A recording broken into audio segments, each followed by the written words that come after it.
Look down. Look out. Here come the Monkees.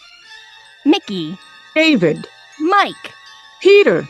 We're talking about them in Monkeying Around. That's right. Monkeying Around has everything, including interviews, Episode reviews. album discussions. and other incredible surprises. Monkeying Around, a podcast about the Monkees. Welcome back to Monkeying Around. This week we are talking about the 50th anniversary album, Dolenz, Jones, Boyce Hart. Over the next couple of weeks, we'll be doing all the anniversary albums, but this was the first anniversary album this year. So you said that a little backwards. It's not the 50th anniversary album. No, but it's the 50th anniversary of Dolenz, Jones, Boyce. Yeah. Right. Which was, in a lot of ways, the first attempt at an anniversary album. Mhm. Yeah. 10 years later. 10 years. Yeah, two of the Monkees. Yeah. So, Yeah. Oh, wow. I'm old. Okay. It's just like Agreed. it's like 50th anniversary stuff. And I'm like, oh, I already passed 50. Okay. All right.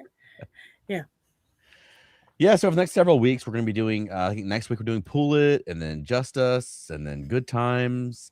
So it's going to be fun. It's going to be fun. Yeah. Tune in. That's Wednesdays at 8. But yeah, tonight's Dolenz, Jones, Boyce Hart. Yeah. Elaine, are you a fan of this album? I like some songs on it. There are some songs that are kind of like, Sure. but I like their enthusiasm Okay. for putting the album together. Yeah. Yeah. I'm glad there's this album. There are some songs on here that I really enjoy. Some that are like, that's okay. I'll listen to it, but I won't go seek it out. And there's at least one on here that I'm like, why was this not a hit? Right.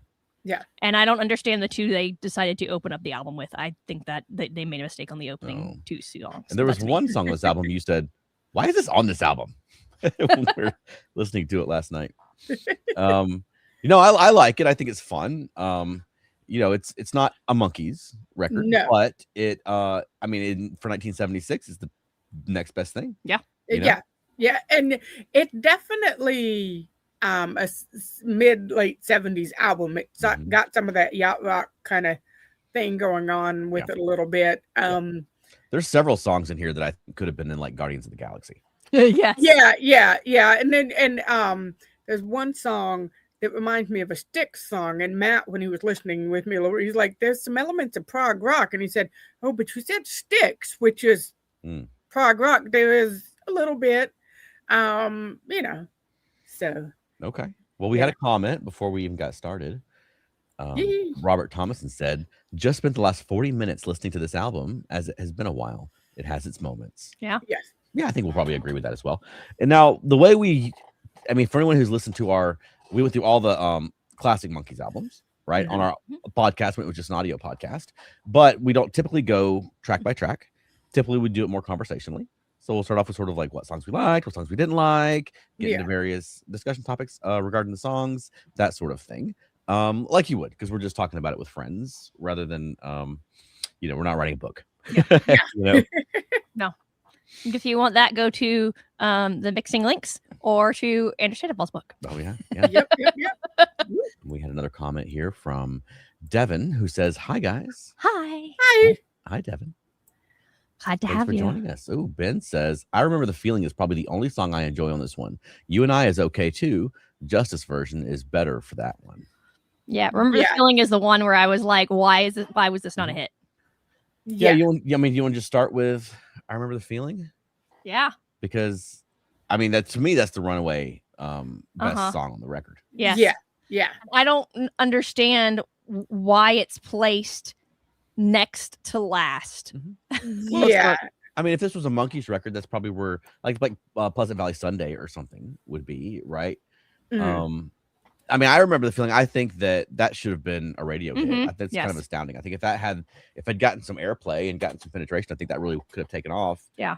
And that's one that I could see that in like a Guardians of the Galaxy or a James Gunn Superman or whatever. Like I think that song is due for a resurgence and a reevaluation, I think. Yeah. That's one of my favorite songs, and I'm like trying to remember because sometimes song titles like episode titles, I'm kind of like going, I remember confusing. No, I know that one. No, Oh, no, okay. I know that one. But like, was it Saving My Love for You? The one right before it, I think, was the one that reminded me of a Styx song a little bit. And one of them was I said Beatles, but it was not. It reminded me of that song by Badfinger, Come and Get It. Okay. But I think, what song was that? Maybe It Always Hurt the Most in the Morning. I don't remember now. I'm going to grab some comments because they're coming in fast and furious. Yeah, they are. Good.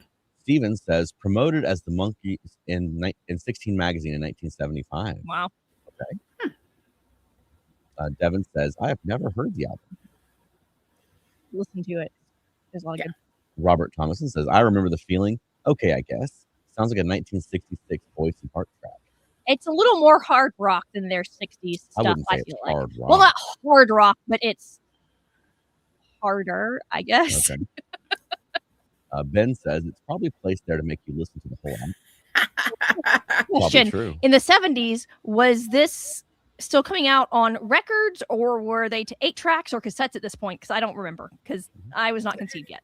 Yeah, I would figure it's probably vinyl. Mm-hmm. I don't think because cassettes were 80s, right? Cassettes were 80s. There were still 8 tracks in 76. But there were cassettes in 78 and 79. Mm-hmm. Yeah, because I had some. I was born in 1980, and our hi-fi when I was a kid was an 8-track. But my parents had this big adapter thing you plugged into it to play cassettes on it. Yeah, because the hi-fi predated them having cassettes. Yeah. I just skipped down. Texas Magnolia says, I haven't heard the album yet either. Should I give it a chance? Yes. Sure. At the very least, listen to it once on Spotify, or find some of the songs that we're going to be like, this is awesome. I mean, if nothing else, Micky Dolenz and Davy Jones are singing on this record, yeah. right? And if you don't like them, Tommy Boyce and Bobby Hart are singing on this record, right? Like, it's all people we like if we're Monkees fans. Mm-hmm. I wouldn't look at it as a Monkees record because it's not, but it's certainly, like I said, in 1976, the next best thing, and it's a fun record. I lost track of where I was. You want to point that out? Right there. Steven says, between late June 75 and the end of that year, Dolenz, Jones, Boyce, and Hart played nearly 40 venues, ranging from amusement parks to clubs to high school gymnasiums to colleges and ballrooms. That's awesome. I would love to have seen them. Yeah. For me, this is Robert Thomason. For me, the first 3 songs are the highlight. It kind of slides down a bit after that. Really? Mm-hmm. I did not find the first 2 songs to be a highlight. Yeah, Ben says LP and 8-track for sure. Robert Thomason says all of them. Record 8-track for sure. Roy Morrison, welcome, says, I was disappointed with the song I Remember the Feeling, though I really love it. Always hurts in the morning, or always hurts most in the morning. Yeah. And then Steven says, I remember the feeling and You and I single from Japan and Denmark. That's awesome. Yeah, that's cool. Well, let's get into what you were talking about, Veronica, because you didn't think that the first couple songs were a great opening to the record. So maybe this is just because of the way I like music. I like the bopping, dancing songs. And I guess the 70s were more chill. So they put some more chill songs at the beginning is the only thing I can assume. Because if I was getting this and I put the needle down at the beginning because I want to see what this record is like, I would not have gotten 2 songs that I particularly enjoy. These were fine, but the first 2 songs would not have made me want to buy the record. And that's me personally. Not saying that they're bad songs. And I would have listened to them if they came on the radio. I would not have turned them off if they came on the radio. But I would have preferred if they started out with a more grabbing song for me. Yeah. Well, Robert Thomason disagrees with you and says, right now, very nice opener. Davy sings it well. Love the opening. Yeah. What did you think, Elaine? I do like that song. It reminds me of the Bee Gees a little bit. Like it's got a Bee Gees feeling. Some of their slower, not as disco-y songs. And I'm a big fan of the Bee Gees, so that you can't go wrong with that for me. But I love you, and I'm glad that I said it. I'm not a fan of that one. That one doesn't seem to. That one doesn't jive with me as well. And I mean, I think right now is a perfectly nice song. I don't think it's a barnstormer of an opener. right? It doesn't get you jazzed to listen to the rest of it, or at least it doesn't get me jazzed to listen to the rest of the record. I don't think necessarily I Remember the Feeling should be the opener, because it's like, I kind of like the placement of like, and I agree with the commenter before who said that, you know, you got to listen to the record, right? Yeah. To get to it. But I wouldn't have minded a more up tempo, a more fun track to get us into the record. Yeah, like maybe You and I could have been first, because it's a little bit more than right now. Like maybe just flip the, you know. Sure. I do like their version of Teenager in Love. That's the one that I said. I was like, that's the one I said that. Why was this out on this record? That's an old song. That's an old song, exactly. Yeah. So I forgot it was on there, and I was listening, and I was like, wait a minute, what? Wait! All of a sudden, I felt like they were revisiting 33 1/3 when they were doing like the Sha Na Na impressions, like with the hair and the like Grease kind of thing. I was kind of like, there was a bit of like, there was a lot of nostalgia going on in the 70s. Like that's the era of like Happy Days. That's the era of American Graffiti.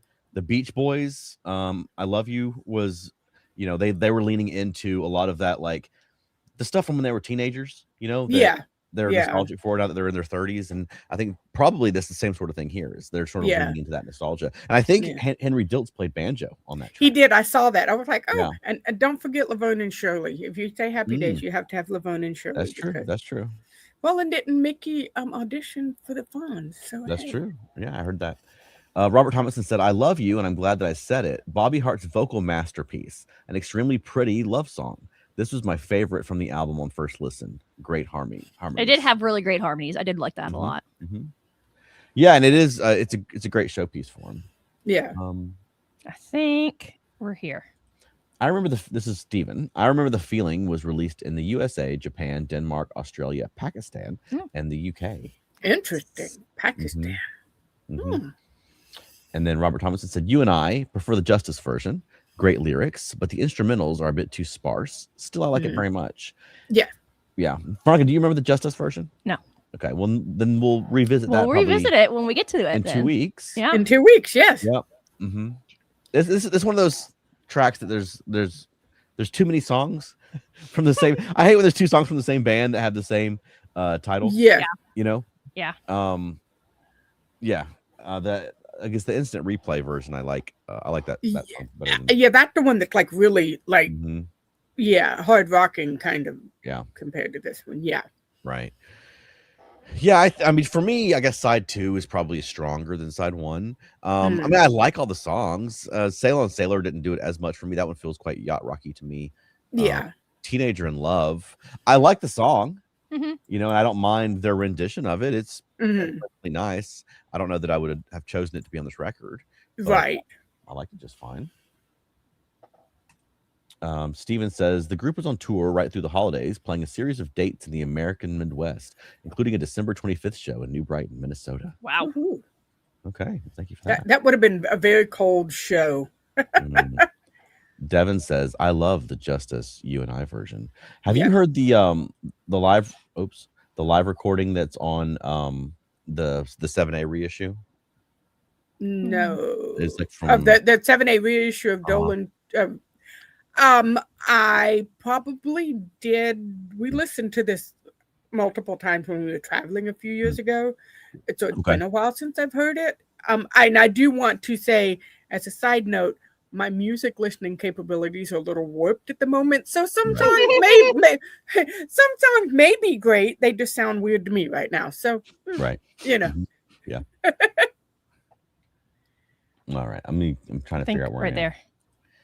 All right. Ben says, you didn't feel that way last night. Don't you remember? Is too much of a Stepping Stone ripoff. Really? I don't think I mean, I can see where you're coming from there, but I don't think it's too much of a Stepping Stone ripoff. I like those type of songs though, you know, so I mean, I wouldn't have minded if that was the opener to the album. Yeah. I like that one.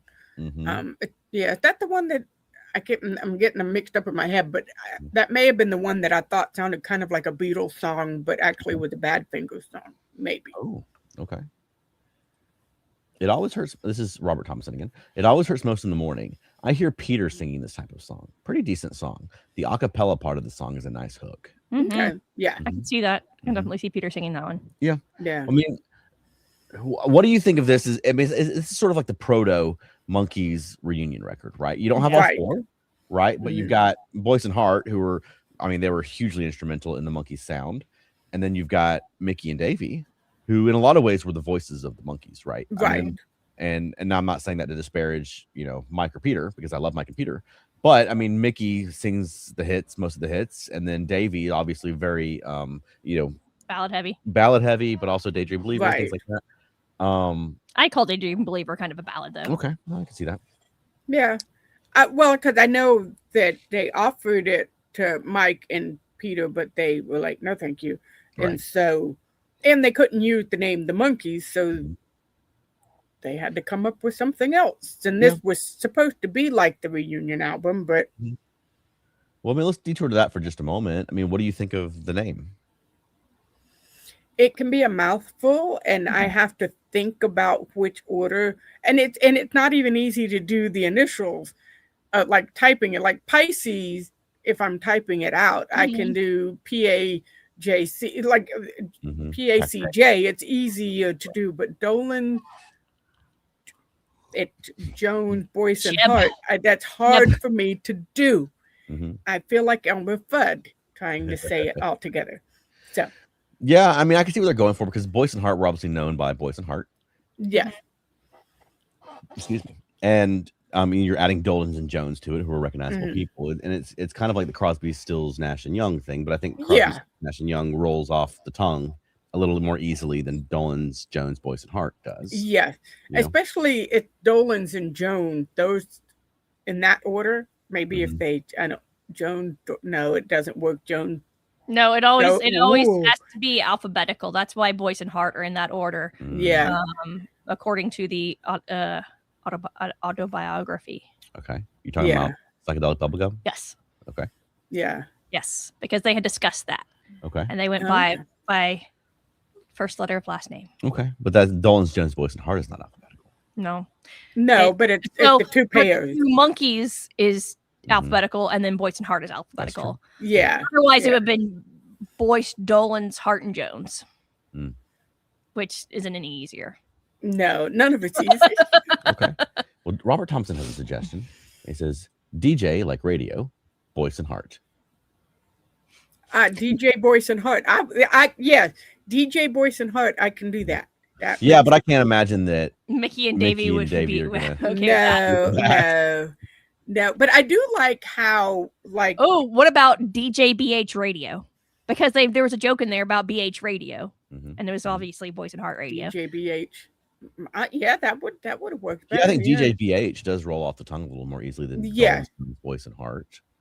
Yeah, because DJ kind of goes to like radio DJ and whatnot. Yeah, although I do like how when they did, like when Micky was working with 7A and he did the Nesmith album and the R.E.M. album, it feels like a little bit of a callback to Dolenz, Jones, Boyce and Hart, with Dolenz sings Nesmith and Dolenz, instead of Micky, it's Dolenz.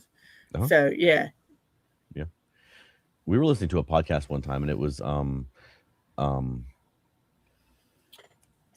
I just blanked on his name. Oh no! And I got in the middle of this conversation. David Tennant and Donna Noble, who has a real name, Catherine Tate. Catherine Tate. Yeah. But in their conversation, Micky Dolenz came up, but because they're British, they both call him Dolenz. Micky Dolenz. Oh, Dolenz. Yeah. Ha. I love that. Yeah. It's hilarious. Okay, so Robert Thompson says lots of people really like Moonfire. It was, I like it, but my brain, because I was looking at the title of the song, I kept wanting it to be Wildfire, that country song that by Michael Martin Murphy, is that his name? Who worked with Mike Nesmith, but I'm like, this is not the song I want it to be. So that was just me. Okay. What do you think of Moonfire, Veronica? I don't remember which one it was. Moonfire. Yeah? No. Doesn't do anything for you? No. Okay. The Dolenz, Jones, Boyce and Hart live concert album is fun. That sounds awesome. I want to hear that. Yeah, we have it. We do? Yeah. It's okay. The one when 7A reissued it as a 2 CD set. That's right. Yeah. because I've been Yeah, listening to it for because they fun. did a lot. They did a lot of Monkees songs in that one too. So you get to hear "Cuddly Toy" and a whole bunch of other ones. That one was fun listening, especially when you're traveling. So you get like their songs, but then you get Monkees songs mixed in there. It's a fun one to listen to when you're driving along. Yeah. Yeah. Stephen commented, Dolenz Jones, Boyce Hart was released May 29th, 1976, but sold only modestly. Yeah. Then, I don't think it was promoted well enough. and then Robert Thomas said, this album is a weird mix of nostalgia and proto sci-fi. A nice bridge from Changes to Pool It. Yeah, because one of the songs started with some weird like electronic voice type thing. Yeah. And Matt was here listening to me, and all of a sudden I looked at him because I'm like, did my cochlear implant just short out? What was that? And he's like, no, that was real. That's what it sounded. It's like, okay, I just wanted to make sure because I was like, Right. that was not music. I don't know what that was. Well, what did you think of the dolphin joke of the day? That was hilarious. I thought it was hilarious. I don't know. What? You don't remember the dolphin joke of the day? You would. No. Oh, okay. Okay, maybe I'm misremembering it. So they were saying the dolphin joke of the day, and then they just did dolphin noises. Yeah. Oh, Okay. Veronica, do you want to do your impression of the? That's pretty good. That's pretty good. We didn't rehearse that, folks. All right. Robert Thompson says Dolenz Jones, Boyce Hart, the guys who wrote them and the guys who sang them. That was the publicity. Yeah, that's not enough. No.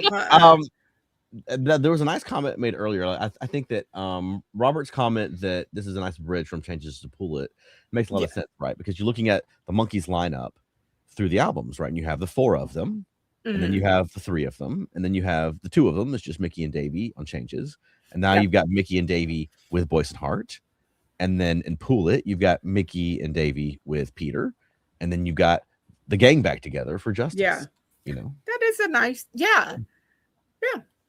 it's interesting. Yeah, we missed this one. Oh, did I? Mm-hmm. Steven says there was a 1976 television special too. Ooh, I would like to see I remember that. I remember Mickey's costume. Oh, was that the one where he like looked like he should be in Rocky Horror Picture Show with all the glitter and the eye makeup and stuff? Yes. Oh wow. Yeah. Devin said Dolenz Jones, Boyce Hart sing the Monkees. DJBH. Yes. Oh, so sorry. Yes. And then Robert Thompson said DJB and H were on the Dinah Shore show. The clips are on YouTube. I think I've seen some of those. Yes, I've seen some of those. Yeah. And Steven says in early 1976, guesting on the Mike Douglas show, the Dinah Shore show, and even Don Kirshner's rock concert singing I Remember the Feeling. Ooh, went back to Don, huh? Rock Elaine, Kirshner. Yeah, Elaine, what is your favorite song on this record? I think it is. Hang on. It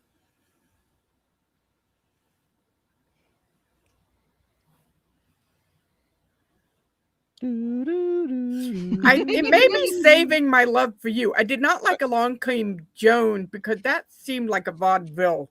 Yes. Like they should have been with the little like straw hats and the canes going do do do do do. Then that one was just weird. I like it though. It is weird. We'll come back to it. Yeah. Go ahead. And Matt made the comment with "You didn't feel that way last night, don't you remember?" Because that's a Mickey song that there's some, and I'm remembering song titles now, that there's a little bit of that anger in there, a little bit like either like Admiral Mike on Justice, kind of like that, or Stepping Stone a little bit, like just, so it was interesting. Okay. But yeah. So what was your favorite? I got lost there for a minute. Maybe Saving My Love for You, if that's the one I'm remembering. Yeah. Or It Always Hurts Most in the Morning. I need to re-listen to those two. Okay. Veronica? Yeah. I Remember the Feeling. Okay. I think I Remember the Feeling is mine as well, but Save My Love for You is a good one. Yeah. And really that would have been, I think, a good opener. Because it's got a good build up, saving my love, and I think it's a more of a high energy opener than Right Now, which is, like I said, it's a song I like, but I think maybe that'd be a more of a high energy opening for the album. Right. Yeah. Yeah. Robert Thomason said, "You didn't feel that way last night. They tried too hard here to make this a sci-fi type song. This would have been okay with all the effects." Is that the one that had the weird noises at the beginning? Mm-hmm. Yes. Okay, that was the one I was like, going, what was that? Was not a voice. Yeah. Okay. So, what is your least favorite song on this album?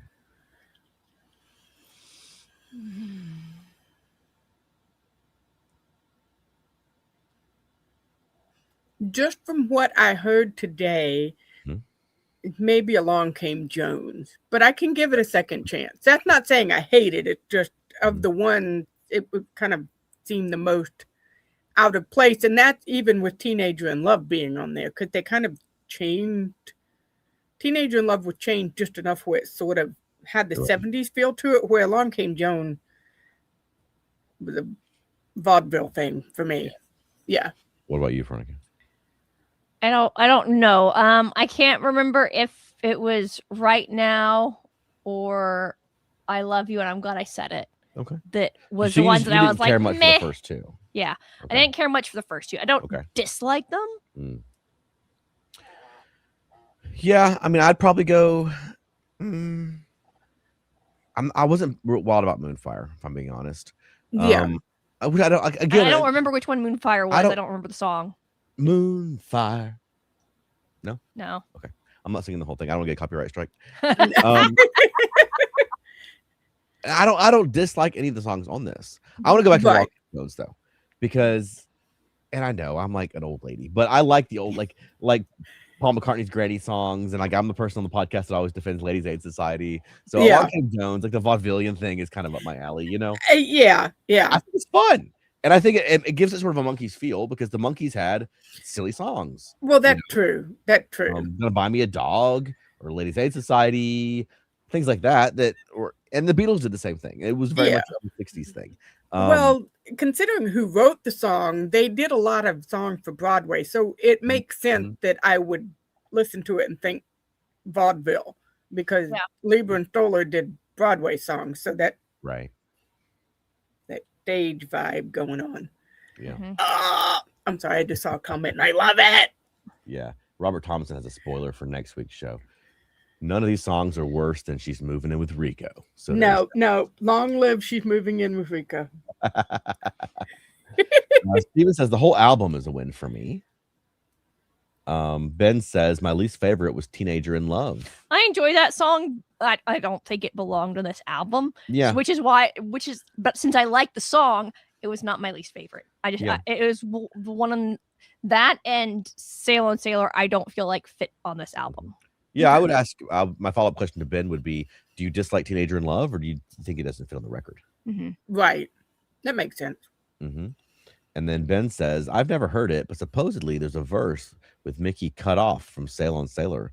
Too bad that couldn't have been added as a bonus track on the 7. And I was very confused when I was listening to this song, because I was listening while I was walking my dog, and so we were semi in the woods, and I was like, I've heard this on like clips of it on TV shows and ads and stuff. I was like, man, why was this not a popular song? Which one? Sail on Sailor. But it was the Beach Boys version, which this is not the same as the Beach Boys version. It's similar, but even the lyrics are different, not just the tempo and the tone and everything. Okay. Yeah. But it's both that they do the sail on, sail on by. So it's the same in that. And then the Beach Boys version had just come out 4 years before this or something.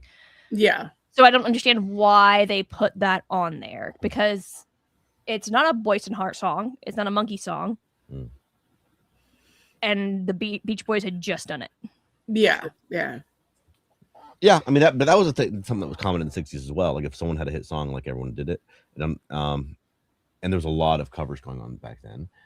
So I can imagine, these guys who came up in the 60s having that same philosophy. What are you pointing at? Don. I missed one? Yes. Yeah. Robert Thomason said, least favorite, Sail on Sailor. Davy starts his Ethel Merman over singing.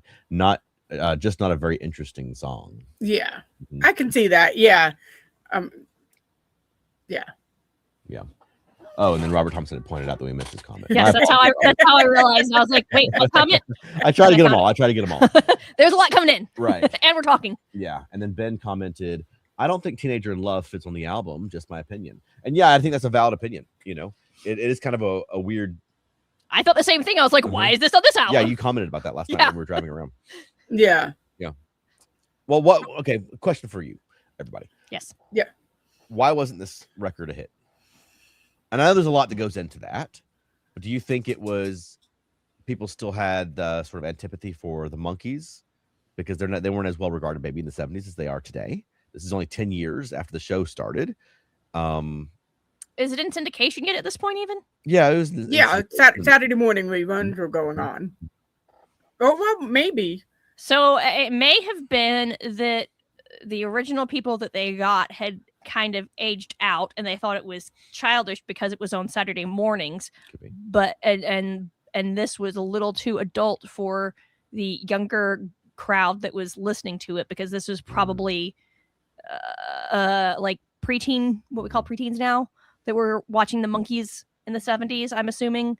And this is probably this I'd say is a little older than what preteens tend to like, maybe. Yeah, I can see that. And then this, like, knowing the kind of music my mom listened to, because I would have been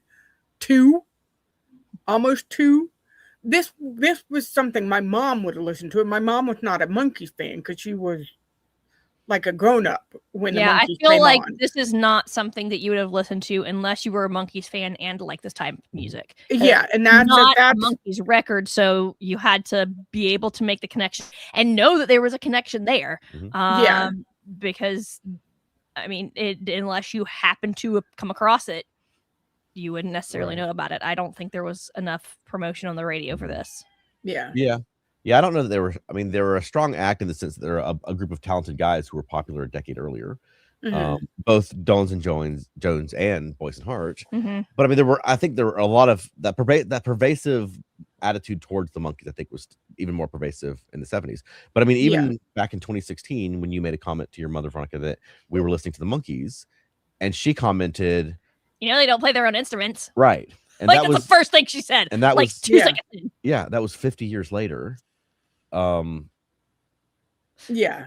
it's your mother, she was born in what, 48, so she was just older than, like, she was a Beatles fan, than just older than what the Monkees demographic ended up being. But I think there was a lot of that attitude still sort of pervasive. But I think a lot of people, not even just bands, but like I know Adam West and William Shatner had difficulty getting hired in the 70s because they were so typecast as their roles. I think typecasting really hit actors a lot harder in the 70s than it does now.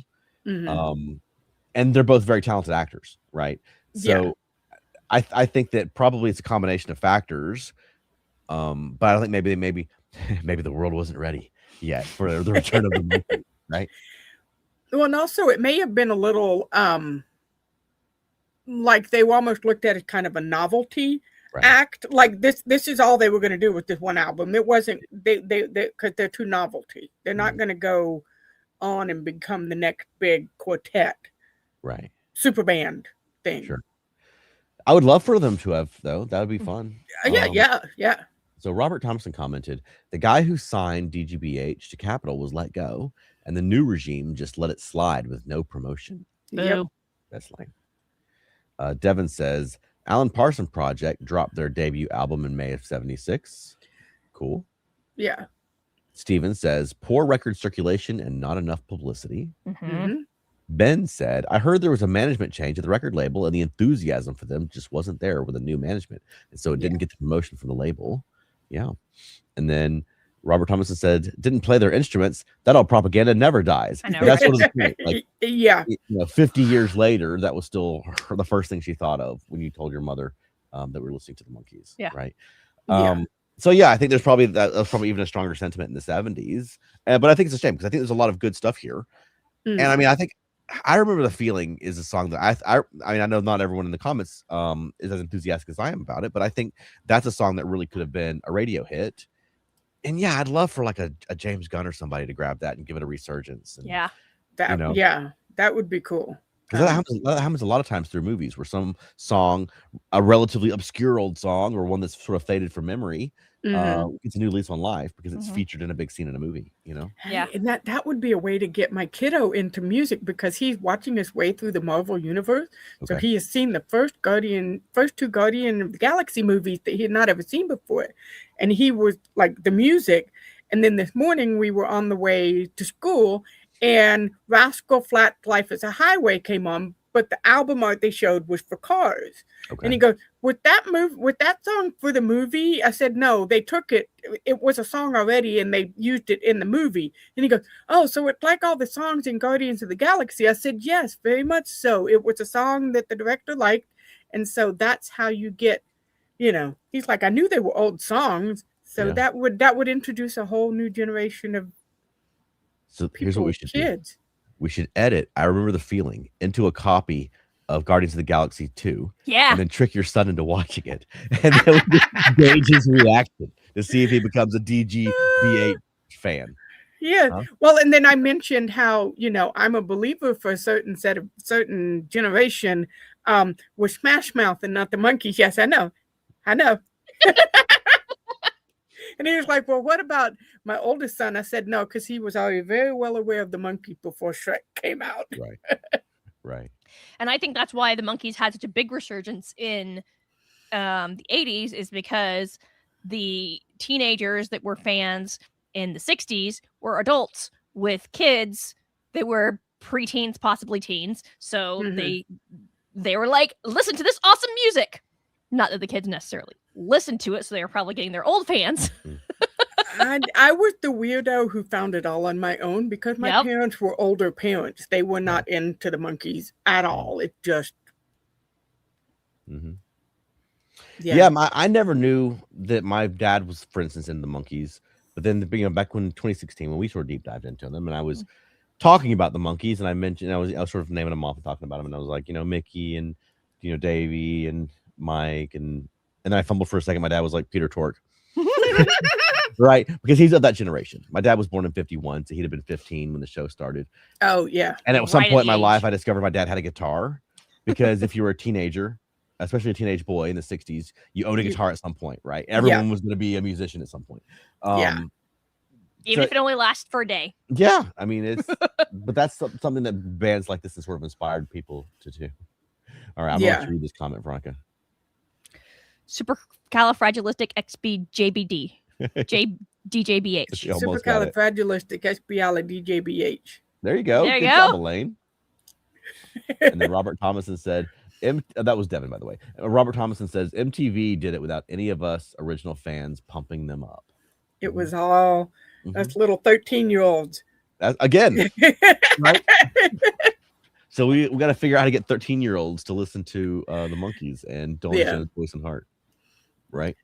I try, but my child likes music without a lot of lyrics. We need to do something like a K-pop Demon Hunter Monkees type thing. There you go. Yeah. There you go. Oh, I'll be on that train too. All right. Devin commented, I'm an Antenna TV 2011 generation and Austin Powers too. Ah. Yeah. I mean, this is sort of a detour, but I grew up in the 80s and early 90s listening to oldies radio and became a big fan of it. And I knew a lot of these songs before I necessarily even knew who the Monkees were, and I'd seen sort of episodes of the show, but I guess it wasn't in a rotation that I really caught. I was more like Get Smart and Batman and Star Trek and things like that. But yeah, I had a good foundation for it when they came back around in 2016. And I've told the story on the podcast before, but it was sort of a difficult time in life for me at that time. I was working a very difficult job that wasn't going well, high stress, a lot of hours, and just needed something to write, And so I happened to listen to it on Facebook when She Brings the Summer. She Makes Me Laugh was released, and I hit play on it, and it was the combination of the old comic book panels and the song, and it was just like, it just made me feel like I was 11 and listening to oldies radio and reading my dad's old comic books.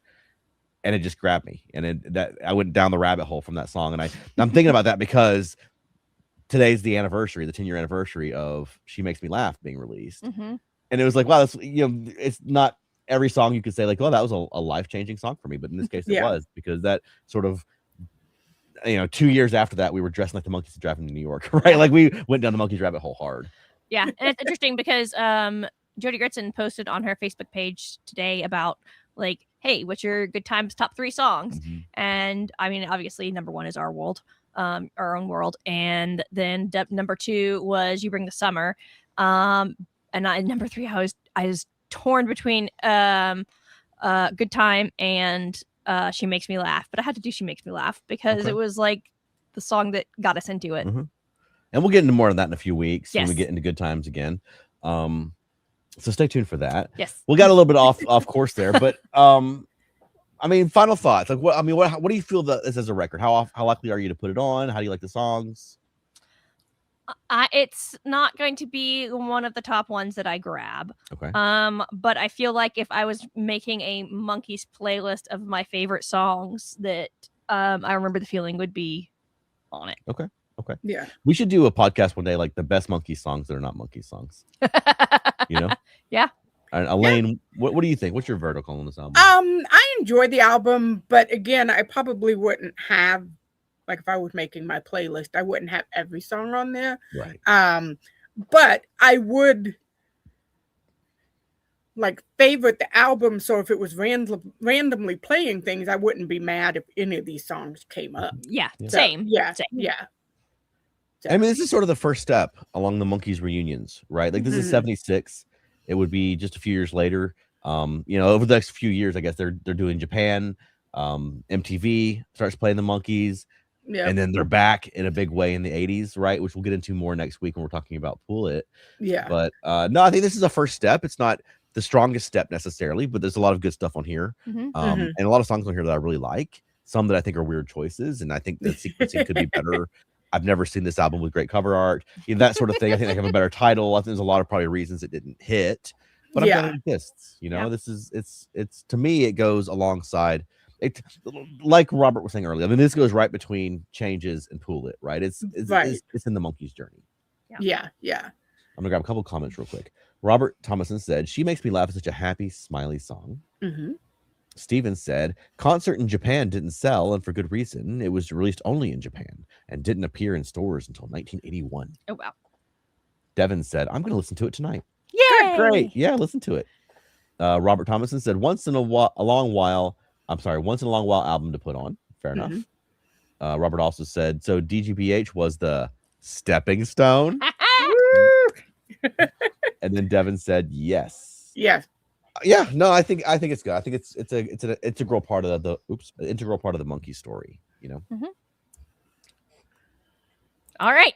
So, Chuck, do you have a You May Also Like for us this week? Yeah, and I wanted to carve out a little bit more time for this week because I encouraged you guys to watch this video. Oh, I forgot. Oh, go ahead, Deb. Elaine, No,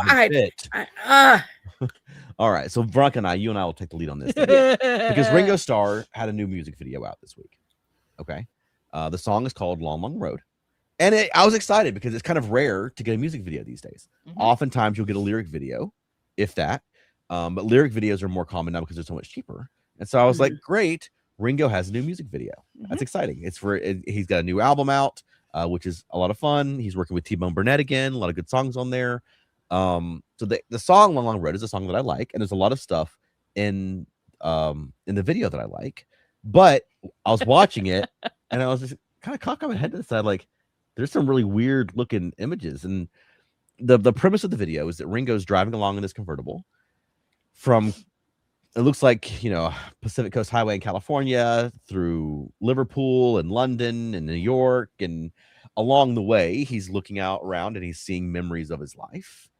Some of them are old footage of all the Beatles, the concerts, his early days in Liverpool, him as a child, him later on, marrying Barbara Bach and having kids. And it's sort of his life, right? But a lot of the visuals are done through AI. And so there's a lot of old footage, but there's some newly shot footage of Ringo. And then there's a lot of sort of AI in the gaps. And the reason I went and looked at it is because the AI is weird, right? It's really weird. So some of it looks like they just sort of animated old photos, which is fine. I mean, people look sort of unnatural when you animate an old photo because they're like, Mhm. you know, because you're smiling at the camera and not being natural, right? So, Right. but fine, I get it. But then some of it, like he's driving through New York, and I even like I showed it to Veronica, and then I backed up to show her what I was talking about here. But like, there's scenes where like there's 3 cars on the side of the road, and they're sort of arranged like they're parked, but they're moving along with him, and you can't see what it's like. So it's like they're parked and they're driving. There's some places where it's like there's cars that coming in at weird angles, and I'm like, what's that taxi cab doing? He's turned in a weird direction. It's the kind of stuff your brain just sort of catches, even if you're not conscious of it. There's a lot of people on the sidewalks that are like standing in like unnaturally still poses, things like that, where it's just like your brain clocks it as like weirdness, and it sucks because the song is a nice song, and it's like he got permission and he thanked all the all the Beatles for the footage, and it's sort of a retrospective look at his life. But I was sort of off put by like the weird AI visuals that were sort of catching my my attention in it. So I looked it up, and there's this company called Asteria that is credited. Mhm. And Asteria is an AI company. I went sort of down the rabbit hole reading about them, and they're promoting themselves as an artist-led, ethical AI company. They're ethically sourcing, like they don't just steal people's material. That's one of the big ethical concerns with AI. Okay. They, it's all either stuff people have opted into, allow their work to be used to program the data sets, or in-house created stuff that they're using to program. So using this technology. Now I couldn't find anything where they're getting into their environmental impact. And that's another concern about AI is the water usage and the environmental impact. But really, I guess what it comes down to for me is it looks weird. Yes. That was sort of what caught my attention to begin with, was why does this look weird? And I feel like I hate that was my reaction to this video, because I haven't, like I said, it's rare to get a music video from an artist these days. And this is something that the Beatles are a band that I love. I love Ringo. I actually have become a big fan in recent years of his solo work, which I had discounted for a lot of years, but I went back over the last few years and I've been listening to them a lot more. And so, yeah, it kind of threw me that was my reaction to it. And, I don't know. But there's a lot that I like about the video. So I would encourage people to go check it out. And, I'm curious what people think, especially the sequences driving through New York. Barca, what did you think? I'm going to talk for a little while. Yeah, no. So there were definitely times that I got pulled out of it because of the oddness of the AI, but that came a little bit later in the song. A lot of what they did with the AI were very, very short clips. It was mostly when the clips that were on a street when he was moving, but there was a couple of things where it was clearly a photo and they colorized and had them moving just a little bit, like it was like a 10-second video instead of a still photograph. Those didn't, and I could tell, I could still tell, but it wasn't like, it didn't pull me out like some of the other stuff did. So there was some stuff that I felt like it was AI done well, and apparently ethically, to a point. And there was some stuff that was extremely jarring, and specifically the cars and people on the streets when he was driving on the streets. Yeah, the thing is, like, okay, maybe it costs more. Like they don't want to bring Ringo to New York and drive him through, right? Oh yeah. Well, yeah. But surely they could do stock footage and put him on a green screen. They could put him in a volume. They could send a guy up there with a camera and drive a car through New York. There's other options.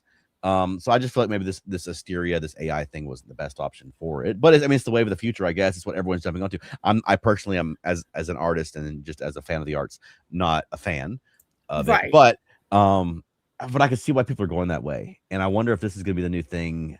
Like I said, lyric videos have been very common, especially with older and like indie artists and stuff, so forth, because it's so much cheaper, right, to do a lyric video. But we're fans of a lot of indie bands that do videos, which is them singing, and I'd have been fine with that, Yeah, I'll watch it. I know you didn't do your homework, so I can get your opinion. No, life is just different. I know. I get it. I'm just teasing you. But I'd be curious what other people think. So, if you're watching this live, I'd love to hear your comments. But if not, I'd love to hear comments after the fact. Support Ringo. I'm not saying this to bash Ringo. His new album, Long Long Road, I'm enjoying quite a bit. It's out now.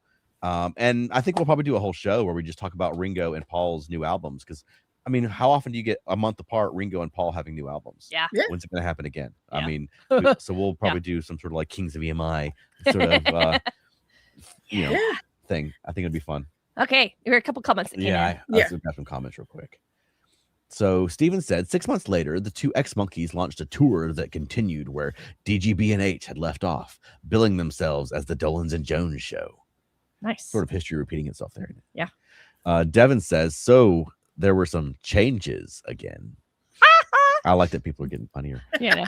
Robert Thomason says, are you going to do the 60th anniversary of the David Jones Coal Picks album next? I will put it on the list because I own the original vinyl of that one. So yes, Sure. I will.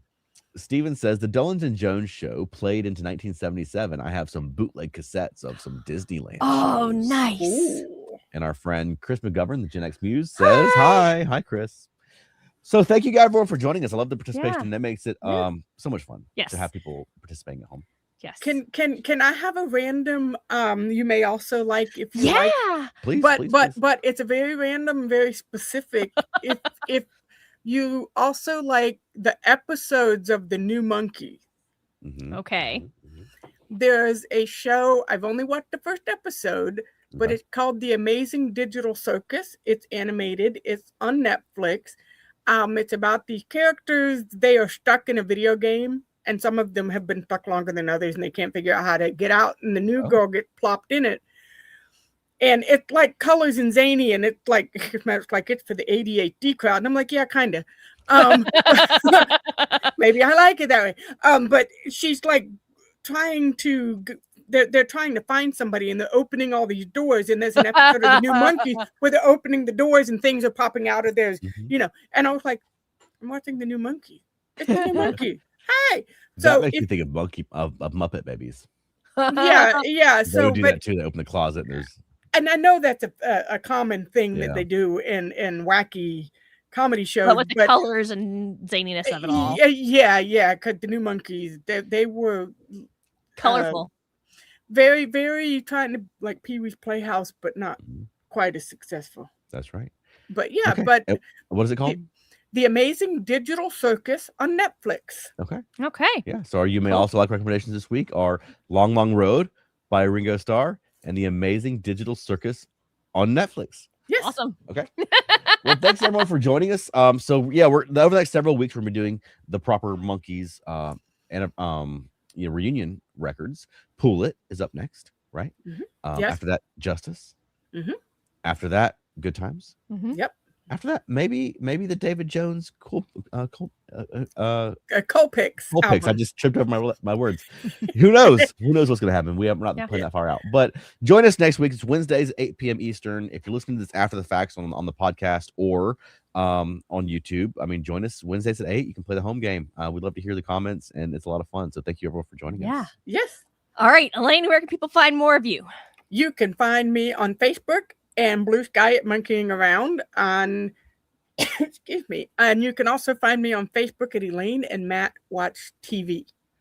All right. How about us, Chuck? You can find us at feltnerdy.com or Felt Nerdy across social media for our all ages, family friendly puppetry and nerd puppetry, or Felt Nerdy and Dirty for our very much not all ages and they're not family friendly, but also nerdy puppetry. And actually one of our videos, our Zoinks video on YouTube, just blew up and has like 400 views all of a sudden over like a couple of days, which is very strange for us. Yes. But the Felt Nerdy and Dirty YouTube is age restricted, so don't bring it up on your big screen at work or anything like that. Or you can find us on Thursdays at 8 p.m. Eastern on Earth Station Trek, our podcast about Star Trek, where we talk about Star Trek. Yeah. And if anyone ever wants to be on one of these episodes with us, shoot us an email, monkeyingaroundpodcast@gmail.com. We would love to have other people on here. We kind of have a regular rotation of people that we bring in just because we always know that they're when they're available. But if you want to come on and have a specific date and you want to come and talk about the Monkees with us, we would love to have you. Just let us know. What is the best way for them to let us know, Elaine? Ooh, yeah. Well, they can either email or send a Facebook message on Monkeying Around. And I will see those. Yeah. And what's the email one more time? monkeyingaroundpodcast@gmail.com. Yes. Yep. All right. Thanks for monkeying around.